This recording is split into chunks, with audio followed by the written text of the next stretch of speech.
ഇടിഞ്ചക്ക തോരൻ ഉണ്ടാക്കാനാണ്.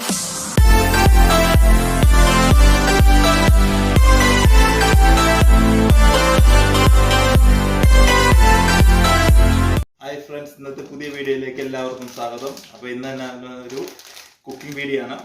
അപ്പോൾ നമ്മളിപ്പോൾ ഫ്രോസൺ ജാക്ക് ഫ്രൂട്ട് വന്നേക്കുന്നുണ്ട്. അപ്പോൾ അതിൻ്റെ ഇടിഞ്ചക്ക തോരൻ ഉണ്ടാക്കി നോക്കാം എങ്ങനെയുണ്ടെന്ന്. Okay, Jack fruit packet cut ചെയ്യാൻ പോകണം. ഓപ്പൺ ചെയ്ത് നോക്കാം.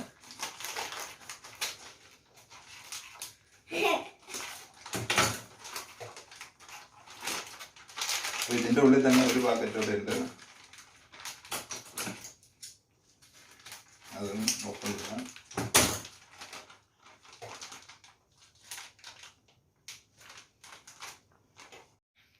പാത്രത്തിലേക്ക് ഇടാന്ന്. ഇതിലേക്ക് വെള്ളം ഒഴിച്ചിട്ട് വേവിച്ചതാണ് ഇടിഞ്ചക്ക. അപ്പോൾ ഇനി ഇത് ഐസ് മാറി കഴിയുമ്പോൾ നമുക്ക് തോരൻ ഉണ്ടാക്കാം. അപ്പോൾ ഇനി നമ്മൾ പ്രത്യേകം വേവിക്കാനിരിക്കേണ്ട, പെട്ടെന്ന് നമുക്ക് ഒരു തോരൻ ഉണ്ടാക്കി ചെറിയ കറി, നമ്മളെന്തെങ്കിലും കറിയൊന്നും ഇല്ലെങ്കിൽ അത്രയും പെട്ടെന്ന് ഉണ്ടാക്കി കഴിക്കാൻ പറ്റുന്ന ഒരു രീതിയിലാണ് ഫ്രോസൺ വരുന്നത്. ഇത് വരുന്ന നേരിയങ്കലത്തു നിന്നാണ് പാക്ക് ചെയ്ത് വരുന്നത്, നമ്മുടെ കേരളത്തിൽ നിന്നുമാണ്. അപ്പോൾ നമുക്കിനി ഉണ്ടാക്കുന്ന രീതി കാണാം. ഇടിഞ്ചക്ക ചെറുതായിട്ട് അരിയണം, കാരണം വലുതായിട്ടാണ് പാക്കറ്റിൽ വരുന്നത്. അപ്പോൾ ഞാൻ ചെറുതായിട്ട് അരിഞ്ഞേക്കുന്നുണ്ട്. പിന്നെ സവോള അരിഞ്ഞത്, പിന്നെ വറ്റൽമുളക് ഇടിച്ചത്,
ലൈക്ക് ചെയ്യണം, ഷെയർ ചെയ്യണം, കമൻറ്റ് ചെയ്യണം.